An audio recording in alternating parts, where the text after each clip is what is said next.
Hello, everyone. Here's a warm welcome to you all for this webinar, Finding Diamonds in B2B Research. I'm Aditi Bonsley, and I lead the research and analytics practice at Borderless Access, and I will be the moderator for today's session. So before we start, I would like to inform all attendees that your mics will be switched off and the default chat window will be disabled. But we'll be having a Q&A session at the end of the webinar. So I welcome you all to participate with your questions and any comments along the way. And we'll try our best to answer most of the questions. So just to set the context, we know that B2B research involves revealing insights from people based on their professional expertise, behaviors, and nuances. This audience type could range from subject matter experts to business decision makers to influencers. We know that the audience can be HR decision makers or financial decision makers, ISVs or developers, social media experts, and we would also like to gather feedback from employee level to C-suite level executives at organizations. Our clients don't necessarily understand the differences and the nuances between B2B and B2C research. What matters to them is the insights that can answer their business questions. So, given that they also do not know that B2B research is more nuanced and more complex, and they don't really care. We don't think they should because that is our job. So, in today's world, we know that B2B research needs to be as agile, fast, and insightful as B2C. And we would like to know more on how we go about achieving this. So let's speak to our experts that we have on board today, Lawrence Evans and Sriram Srinivasan.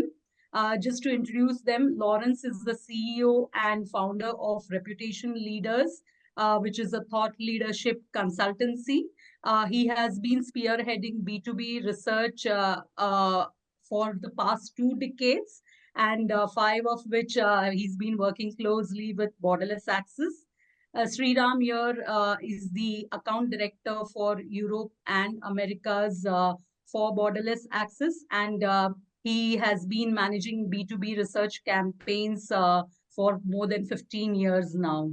So welcome aboard, Lawrence and Sriram. Look forward to having this discussion with you. Thank you. Thank you, Aditi. Thank you, Aditi. Looking forward to it too. Yes. So Lawrence, let me start by asking you this. I know that you work with a lot of big brands where you help them differentiate themselves through pioneering market research. And a lot of this research involves very niche audiences, big decision makers, and influential people. So I just wanted to understand, what the key challenges are when you are looking to get that feedback from B2B audience as against consumers. That's a great question, Aditi. Well, first of all, I think the challenges of doing B2B research at scale will be well known to this audience as well. As you know, B2B decision makers are a niche audience. They're very time poor. They're dealing with a lot of complex issues in their workplace and in their research. And as clients, they have little time for insights that are not actionable. So as a result, a lot of B2B research is typically it's custom made, it's high cost, it's time consuming. But I guess the question we're all here to ask today is, does it really need to be that way? And we're here to suggest that B2B insights can be generated at scale and speed while retaining quality, just like they can with B2C. And to help bring that to life, we'll be sharing a real client example today using our client Manpower Group to prove that. So to set the scene, Manpower Group publish each quarter the Employment Outlook Survey that measures employers' hiring intentions in the upcoming quarter. And it's been running since 1962, MEOS as they call it. is one of the most trusted forward-looking indicators of labour market trends in the world today. Oh, great. So over these past few decades, we've seen a lot of advancement of technology and digital. And of course, the recent COVID pandemic has been a real turning point in the history of mankind. And it has impacted industries, market research industry being no exception.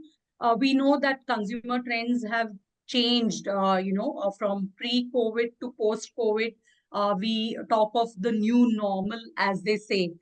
So I just wanted to understand, given that this study that you're talking about has been running since 1962, so how has the methodology changed to, manage seamless execution of this project before and after pandemic? Sure. So, well, recruiting 40,000 hiring managers in 42 markets every quarter is difficult, was already difficult. And then COVID hit. And suddenly, when we were making telephone calls, there was no one in the office to answer a landline call. So Manpower Group reached out to reputation leaders. They asked us to help them redesign the process and to take it fully online. So today, with Borderless Access, thank you, as our fieldwork partner, we do survey over 40,000 hiring decision makers in 9 industries across 6 company sizes, across 42 markets. And we do that all in 1 month in order to be able to generate 2 million data points to predict hiring trends. Within 10 days from the close of fieldwork, reputation leaders turns that sea of data into a global labour market report. And then a week later, we follow that with 42 individualized local market reports. Wow. So 2 million data points collected and processed over a period of 40 days to generate insights for clients. That's quite a huge scale. So Sriram, and this is a niche audience, right? So Sriram, how do you manage to deliver this, massive scale of work? Is there any pressure at your end? Well, no visible pressure, Aditi, but under the hood, there's a lot that goes on even before fieldwork begins, But we could look at the elements that go into delivering this diamond as a set of 3. The first, of course, is what we have as the tech element. The tech element comprises of multiple sub-elements. We'll go over them in just a bit. But there is also a second element, which oftentimes is overlooked, which is the human element, the team. And then we have also the techniques element, which comes in after the first 2. This is all about the streamlined processes that go into generating the insights. Now, if you look at, the tech element itself, technology touches every aspect of life, and B2B research is no exception. But in order to create the kind of research diamond that we are talking about here, the role of technology starts much before even the fieldwork or the actual data collection phase starts. Now, within the tech element, there are 3 broad sub-elements which you will be able to see on the screen here. Each of these could be seen as a framework that could be customized to the specific research context that we have. First off, we have the digital-led sourcing. And it encompasses a lot. We also call it smart sourcing. It encompasses volume forecasts for setting up the right channels of recruitment. Now, forecasts are key because it is the forecast that makes the recruitment effort commercially viable. Our panel management philosophy is centered around volumes, estimates based on completion rates for various type of B2B audiences. Now, we also have the channels for recruitment. We look at organic channels through which recruitment is done.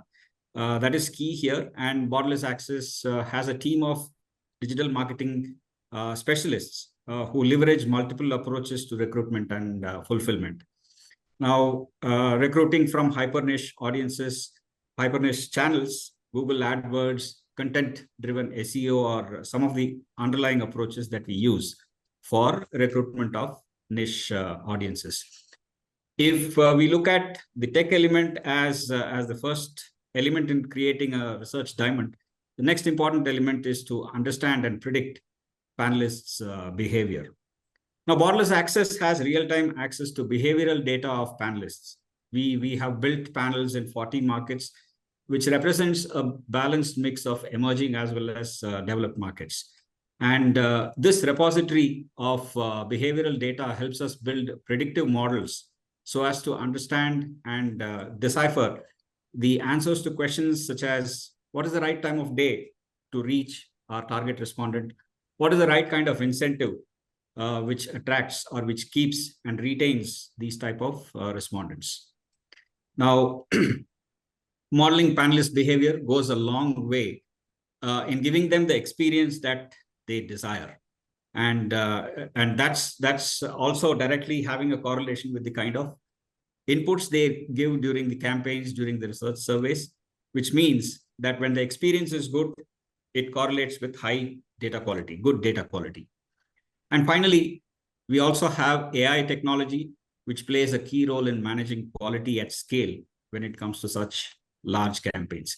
AI has its influence in multiple tools that we use during fieldwork, tools for digital fingerprinting, tools for AI-enabled text analytics, and all these help us deliver quality at scale, plus also within the guardrails imposed by such large campaigns.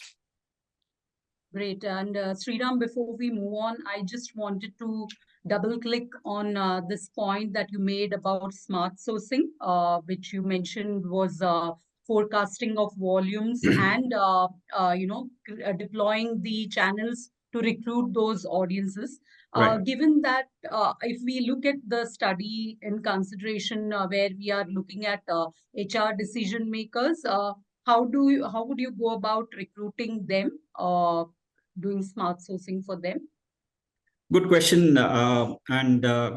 Like I said, we have a framework. Now, the framework by its inherent nature is customizable to the type of campaign or the type of requirement at hand. But it essentially comprises of two broad elements. The first element is the content-driven SEO. And the second is the technology integration with multiple channels of recruitment. By multiple channels, I mean are arrangements with digital publishers, social media, and role-specific forums. Now, and combined with these elements are the forecasts. Forecasts are important because when we have niche audience groups to recruit for, our recruitment team actually works out the various channels that need to be approached, and they also set up based on the cadence of campaigns that are at hand. So if you take the example of this campaign, which we run for Manpower Group, we know that the cadence is a monthly field work and the reports have to go on a quarterly basis. So this kind of a cadence gives us a very clear forecast, and the recruitment team is able to build the channels for recruitment accordingly. So our recruitment team comprises of specialists in digital marketing who are well versed in identifying the right channels for campaign-specific requirements. That's great. And moving to the next step where, you have optimized targeting and engagement. How do you engage with these panelists to ensure optimal participation? Another good question, Aditi. The key to optimal participation is the frequency at which these panelists are engaged or asked to participate in surveys. And the second important aspect is on the feedback. Now, we programmatically limit the number of surveys our B2B panelists are invited to within a month. This ensures that they are not fatigued. And by feedback, what I mean is when we have material which is accessible to the participants. Like for instance, if we know that this campaign or a respondent has given his inputs to a particular campaign and that feeds into a syndicated report, we provide access to these reports wherever possible to those respondents so that they know that my opinion has featured in this report and this is the outcome of my participation. Now that's the feedback loop that we manage with our respondents. And we also engage with panelists from a content perspective. authoring blogs and informative pieces, which all fall within their functional area of interest. So the frequency of participation and the feedback loop are the two critical elements in ensuring optimal participation. Okay, and there's always a pressure that panelists feel when they have to complete as many surveys as possible. So how do you ensure that the panelists do not feel that pressure and, share genuine responses to the study? Because, that is going to be the insight that feeds to clients, right? Absolutely. So I think the important elements here again are to ensure that the design itself is proper or is perfect and aligned very well to the requirement at hand. The length of the interview is an important aspect. Of course, this falls within the realm of the research designer or the researcher. But the critical element here is the LOI itself. In fact, if we look at the Manpower Group survey itself, that is a classic example. The LOI is about 5 minutes. But the other important aspect is to keep the frequency of participation at the optimal level. We look at 2 to 4 times at the max in a calendar month, which is critical. We achieve this programmatically, this control programmatically through our panel management platform called Smart Site. Okay, great. And I'm sure all the attendees would be interested in knowing this. How do you incentivize B2B panelists? Well, that's another interesting aspect and a very important aspect as well, because we all know that panelists exchange their time for some sort of a reward. The default option of redemption against cash or against vouchers is always there. But we also have custom redemption options, particularly for B2B panelists, which are market specific, audience specific, or sometimes both, audience plus market specific. For instance, we offer vouchers or credits for enrolling in specialized courses. This is for some of the audiences, like in the healthcare domain. There are courses to which our healthcare panelists can enroll using the rewards that we offer them. Likewise, we also offer subscriptions to professional publications such as the Harvard Business Review. This is for the typical business audiences. Likewise, there are multiple such redemption options or rewards options which we offer to our B2B panelists. Oh, that's interesting. And I would like to know, what are the typical response rates for your B2B panel with all the engagement? Yeah, that's another very good question. All these engagement activities that we do, starting from the time they are onboarded till all through their entire life cycle, has an important impact. But the response rate in terms of it varies by market and the audience, but the baseline I would say is about 20%. There are some markets where we even reach a 30% response rate. This depends on the market, but I would say the baseline is about 20%. And I would also add that the way we engage with our panelists all through their life cycle is what makes the difference, and that's what determines the net response rates. Okay, great. So I understand that there are so many steps involved within the tech element, and a lot of effort would be needed to keep this all together and keep it moving over a period of time, right? Maintaining the life cycle of the panelists on the panel and managing all the surveys. So how do you go about executing that?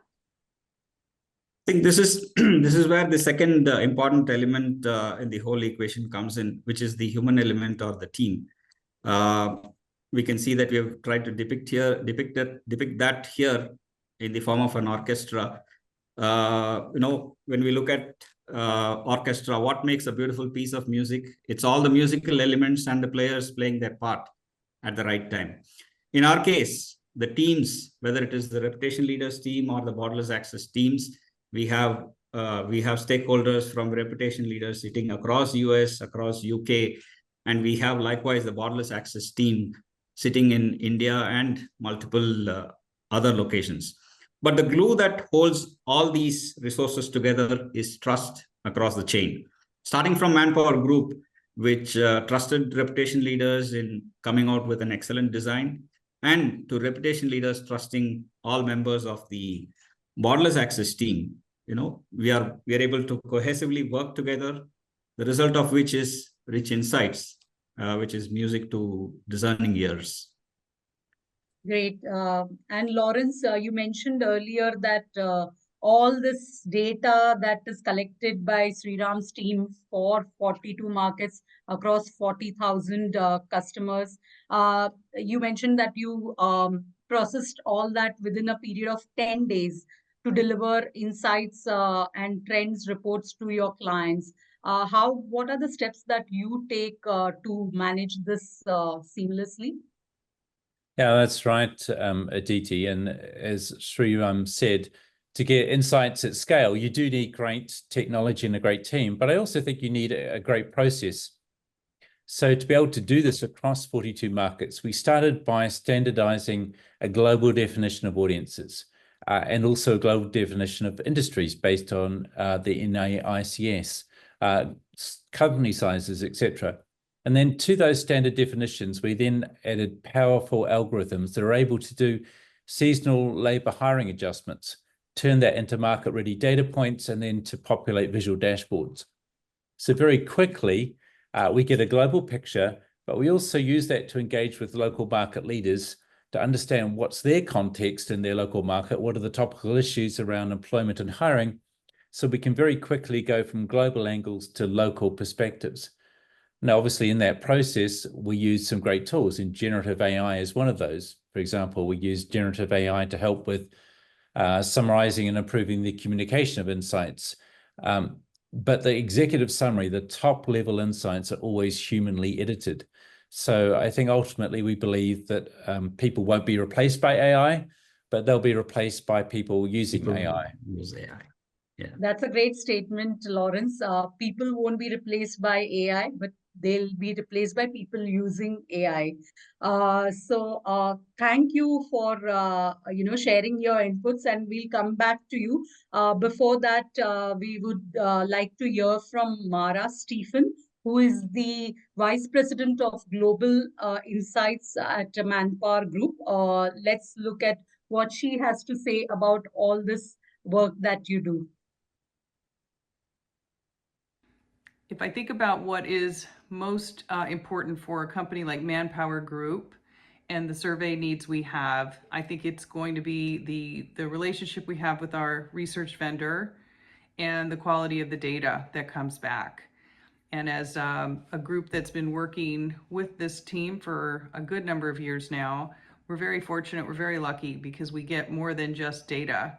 The Manpower Employment Outlook Survey program and the way in which we go and collect the research now is instrumentally better than it could have been by phone calls over the last 60 years. It's just, remarkably different and much, much better. The quality of the work, what we can do with the data. An organization that could support us in the way you all do globally in over 41, 42 countries now, I think that we're at. To be able to have your support across all of those countries, the cost alone to try and do that individually in each of those countries would not be possible. It would be cost prohibitive for sure. And obviously the timeliness of getting it back, because this is a quarterly instrument and it's been that way for many years, over 60 years we've been doing this as an organization. So Manpower Group's reputation is now built around this instrument. So being able to count on you and your team to be able to deliver that to us on time with quality data behind it, but then also have the means to take a look, to your point earlier, on the timely trends that organizations are going to be asking us about. So being able to say to them, well, last quarter we talked about green jobs and what they mean. Next quarter, we're looking at AI and what that's going to be and the impact on the future of work. And being able to put those types of broader trend-based questions along with the index itself is remarkable. There aren't many predictive indicators in the world of work right now that I know of at the scale and the global coverage that we bring with this instrument, I think that's going to be hard to find. One of the things that Manpower Group does on an annual basis is participate in the World Economic Forum's annual meeting that takes place in Davos, Switzerland. We go to other events as well, but this is one that we've paid attention to because we're looking at the business leaders globally coming forward, talking about key initiatives, trends, things that are pressing problems of the day, if you will. We did a study with our MEOS data, put it into a white paper around the transition to green jobs, and presented that in Davos in 24 at the beginning of the year to a very wide, very well accepted audience in terms of what we brought there and what we wanted to talk about.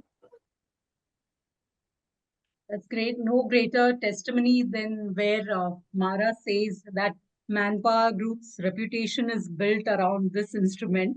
And it seems to be, that we are ticking all the right boxes, whether it's quality, cost, timelines, insights across global and local markets. So definitely, I think client's testimony says it all. So now that we have reached this steady state, Sriram and Lawrence, I just wanted to know what is it that you envisage for the future for this study? Well, I'll go first. I think the key to the success of large campaigns, not only B2B campaigns in general, is the successful integration of the human and tech elements. If we elaborate a little bit more on one of the next slides, but the human and tech elements and their coming together is important. And AI is going to play, it already is playing an increasingly influential role in the way research is conducted. But the pace of change is so rapid that we all need to remain vigilant to the changes in the marketplace and be adaptive to those changes. Now, the less, obviously, if we are not vigilant and if we are not responsive, we are obviously going to be left behind. Now, if we drill down a little bit deeper on this, when we look at tech integration across the respondent lifecycle, we are talking about technology platforms like the digital fingerprinting platforms and other real-time survey tools which incorporate real-time AI, like for instance pop-up prompt questions on open-end responses, questions are which prompt some probing questions for certain type of responses, looking at a repository of open-end data to identify whether this is human-generated or AI-generated responses. That's one example of the type of integration that we are talking about. And the other aspect, in fact, all this also feeds into the approaches that we have from a behavioral standpoint. Like I mentioned a little bit earlier, Borderless Access has access to behavioral data of panelists across 40 markets. We have built algorithms to understand their behavior. We built predictive models to predict their behavior. All this is also the next important element in the whole equation. And there is always the other perspective of the human element, which comes in the form of human intelligence, where we try to look at the data that we have on hand and match it against the research context as well as the marketplace inputs. Now, this is the reason we believe that the future is going to be a confluence of multiple realms which are depicted here, which feed into a data repository, and the outcome from that repository is rich data that is fit for generating B2B insights. That's great, Sriram, and look forward to seeing this implementation in the coming days. Lawrence, talking about AI, you mentioned, I just wanted to understand how will AI, have impact on this campaign and B2B research in general? It's a great question, and certainly Aditi, AI is a very hot topic.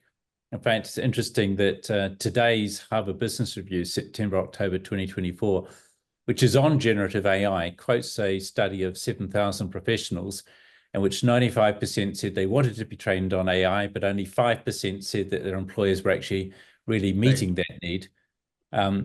So there's a real demand for it. I think AI will transform market research like it will transform any other knowledge-based sector. Absolutely. Certainly for reputation leaders, we have an AI-empowered mindset. And what that means is that we are tools agnostic, but we put a lot of effort into training our staff how to use AI effectively and what are the missteps that they should avoid. So, for example, we use AI to automate a lot of the mundane things, such as checking translations or getting transcripts of meetings. We've pushed ahead. One of our team has built our first own AI app. We do our own B2B open-ended text coding in minutes that would take hours or days for humans to do. But we also are using AI creatively to build first drafts of content for human editing and to accelerate the information flows. So all of that helps us, as you mentioned, that critical 10-day period, helps us to shorten the data to insights timeframe. But I would still say that we're relying predominantly on human intelligence, but we do it with an AI mindset. That's great. That's great. Yeah, that's I agree. great. I completely agree with you, Lawrence. Yeah. Yes. Yeah. So thank you, Lawrence and Sriram. That was definitely very enlightening for me, and I'm sure for all the audiences. So let me see, if there are any questions that have been posted by the audience, and we'll get to them.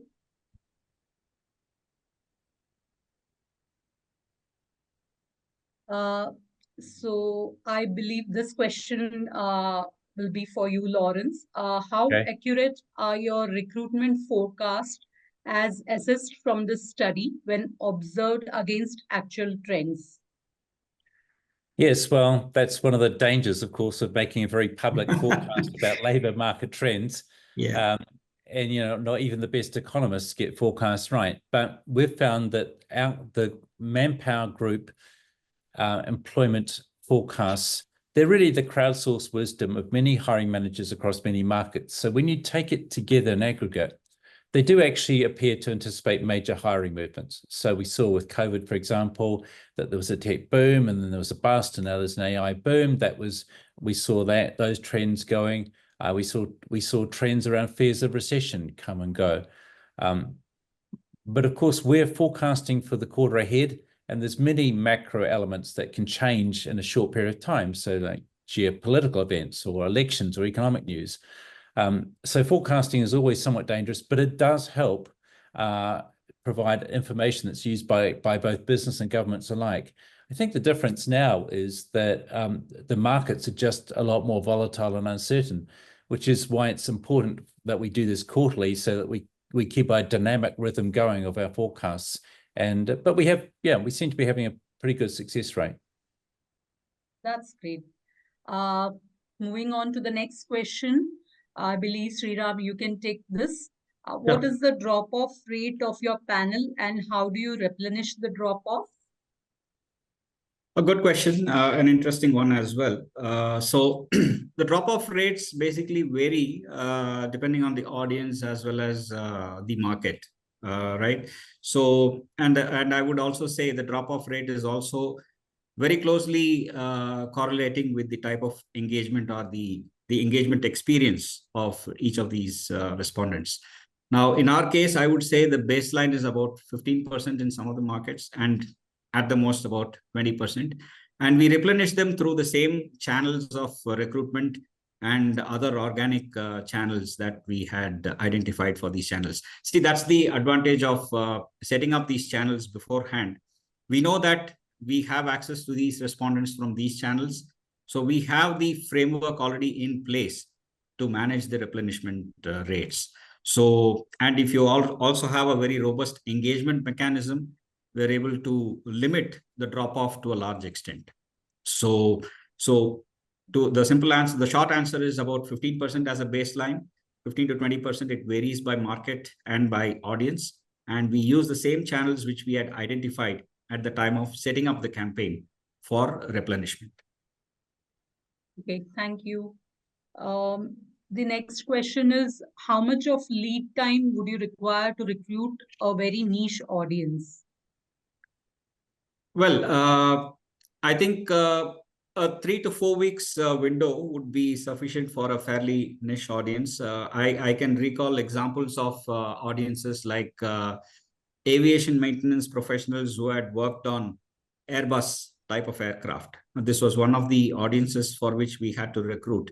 And we did that in a span of about 4 weeks of lead time. Now, this is the case where we have forecasts which play a key role in the entire recruitment process. Now, if it's for an ad hoc requirement, we still need the lead time. But what happens is the commercial viability comes down a lot if it's an ad hoc requirement. But if we have a very fixed forecast, which is the case in the case of the MEOS survey, we know that it's a quarterly campaign and it's been running for the last so many years. So we are able to ensure and optimize the recruitment channels in such a way that we are able to recruit to any audience. We have recruited for audiences like the aviation was one, oil and gas professionals was another. We have done recruitments for such niche audiences in the past. So a 3 to 4 weeks window it could be taken as a general requirement. Sure. The next question is, what behavioral data points are you tracking? Well, there are several. In fact, there are a few behavioral the data points that are automatically captured at the time of recruitment. There are a host of real-time survey behavior related data that is also captured. And from a panelist engagement perspective, we capture data as varied as the frequency of redemptions, the depth of completion of profiles. Like, for instance, we'd like to really have a very deep profiling of all our B2B panelists for their role at work. Now, we look at the depth to which a respondent has completed his B2B profile. The frequency of redemption is another one, as I just mentioned. And I think there are about 80 different parameters that we keep track of. It's a lot like the credit scoring that we use in the banking world, where every behavioral point feeds into a scoring algorithm, and this algorithm is what is used to assign a quality score to all our respondents. But there's a whole host across the life cycle, not just at real-time survey level or at the time of recruitment. It happens across the entire life cycle. Great. Thank you, Sriram. Moving on to the next question. I hope we have some time. Yes. Okay. We have seen a lot of fraudulent activity and use of AI within the B2B audiences in particular. How do you verify your audience or battle this trend in general? Right. So here again, I'll take this question, and I think I'll add to it, Sriram. Yes, I was expecting that, Lawrence. Yes. So yeah, there's a lot of tech evolution that has taken place in the marketplace. We have tools which actually look up responses, for instance, open-end responses in real time from a repository of human-generated data. Now, there is a lot of variance also in the way the tools themselves interpret this data, but we have deployed a number of such tools which look at real-time data. There are a few other smaller aspects like disabling copy and paste in surveys, or so that people do not go to websites, copy some content and paste it in there in the open-end responses. Open-end responses are by far the largest or the most prominent indicator of fraudulent activity. And there are other types of fraud which we also handle from a technology standpoint. IP address, VPNs. These are some of the other ways people try to get around or game the system. We have tools in place which are able to detect this and in real time assign a quality score. So we can set the score as high as required so that the bar to entry into a campaign is well within our control. And Sriram, it's a team effort, isn't it? Because the quality doesn't finish once the recruitment is done. So, even within the survey instrument itself, we build in quality checks. Pretty much all of our surveys have bot checks built within the survey. As you say, we also use quantitative data and open ends within the survey to check for any robotic or chat generated answers or people that are lying. So looking for indications where people may be not telling the truth. And sometimes we do that by asking questions, particularly of knowledgeable niche audiences that only really someone working in that industry would know. And also because we're working across 42 markets, 9 industries, etc., we have pretty good ways of cutting the data to find out if there are particular answers that look to be just way off. And as you know, through because you experienced the pain of that, we're very quick to tag any responses that we think are fraudulent, and then you take that back and then you do your own investigation as well. So the quality is built in all the way through, from collecting the data to analyzing data to the final results. And at each stage, we're, I think, increasingly looking to catch out people who are trying to cheat us or trap us, etc., whether they happen to be liars or genuine. But we're not penalizing people that are lazy. We're just penalizing people who are trying to game the system. Game the system, yeah. But one of the key advantages is because the survey is relatively short, it's only 5 minutes. Really, we can get people in and out pretty quickly. And that means that generally, including open-ended responses, we're very quick to spot anyone who's trying to game the system. And then, we replace them pretty quickly. And the quality framework is ever evolving, right? I mean, Right. As soon as you apply some quality measures, there are people who can find ways to game the system again. So you again get back to working on the quality framework. Okay, Yeah, I mean, next. Sorry, can I just add to that? One of the interesting things about AI, of course, is that as generative AI gets better and better, the way people answer surveys is conversational. They answer it the way that we're talking now. So if you get an answer to your survey that is almost too perfect, it contains a nice answer, it contains the question, it contains lists of things, you almost certainly know it was AI generated because it's just too good. Real people don't talk like that, right? Like that. Yeah. In fact, no, I would like to go back to one of the earlier questions where it was about what are the type of behavioral data that you collect. In fact, the post-survey feedback on specific respondents whose responses are off is also an important data point that feeds into the overall scoring mechanism or scoring algorithm. So when we see that everything looks right, but it looks too right to be true, that also contributes to the overall data quality feedback loop. That's right. Yeah.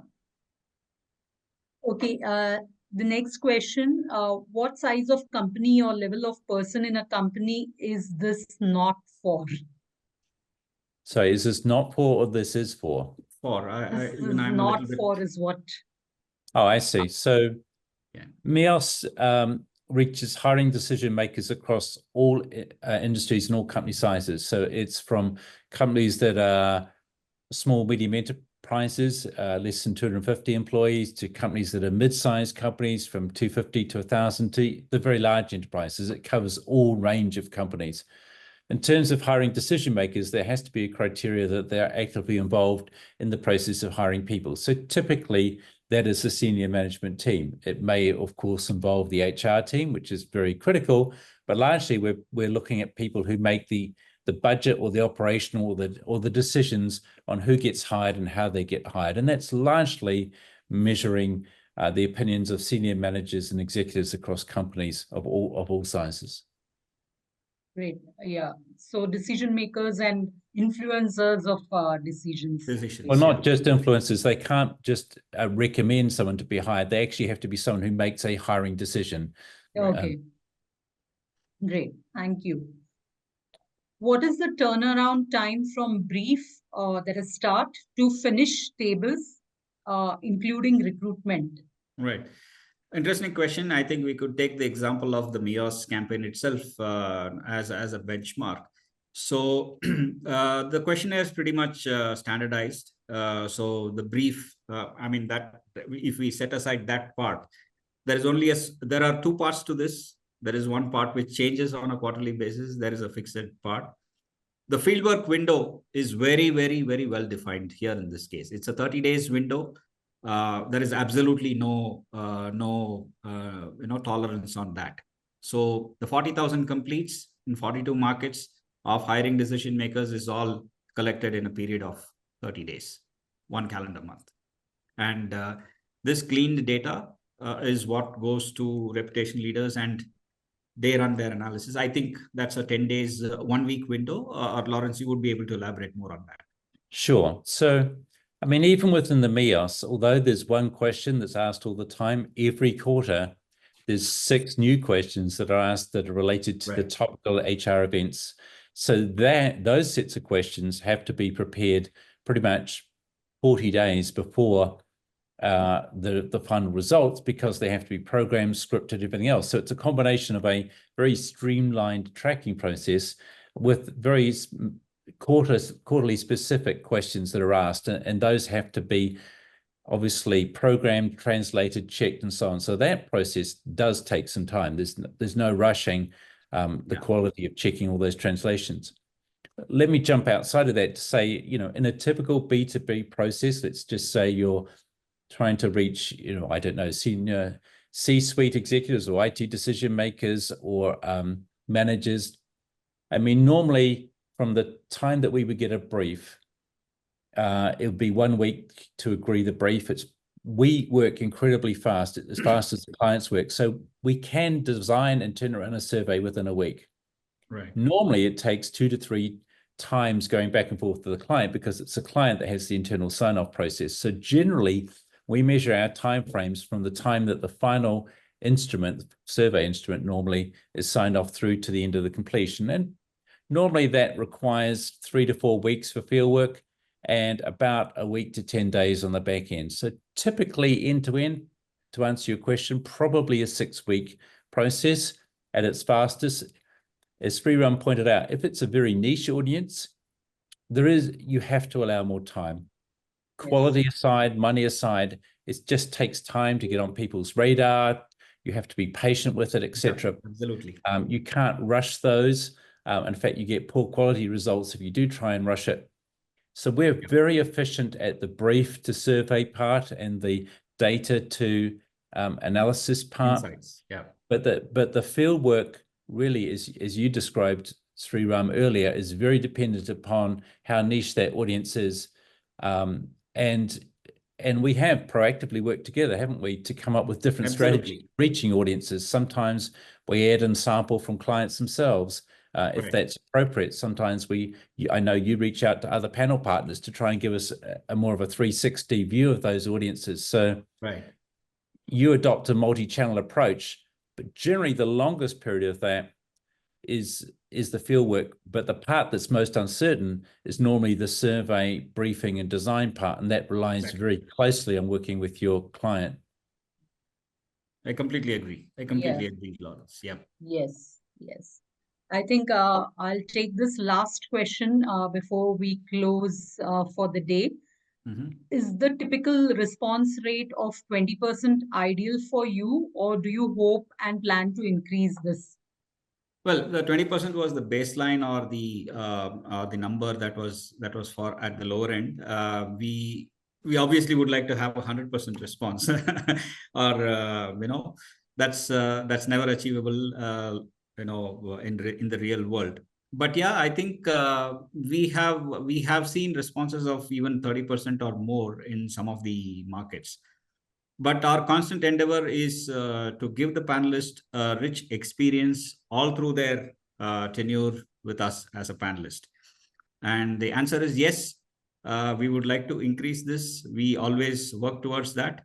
And 20% may be a little conservative, but yes, we would love to improve it. Well, to give you a pat on the back, Sriram, we know from doing lots of other surveys that sometimes the response rate for B2B surveys is as little as 5 to 20%. So I think 20% for senior decision makers is actually is actually pretty Pretty good. good. And a lot of that is because you do a lot of work in targeting the right people up front, as opposed to using a scattergun approach, which a lot of Right. companies do. They just throw their consumer panel at it and hope for the best. That's true. Yeah.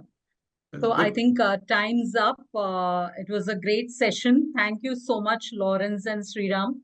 Very interesting discussion. Thank you. And thanks to the audience. And any further questions, please feel free to share them with us. Our contact details are shared below. We look forward to these questions, and hopefully we'll have another webinar very soon, touching upon the next topic. Yeah. Yes. Thank you very much. Thank you. Thank you very much, everyone. Have a nice evening. And those of you who are there for Isomar, we look forward to meeting you there as well. Yes. Thank you. Bye now. Thank you. Thank you. Bye-bye. Bye.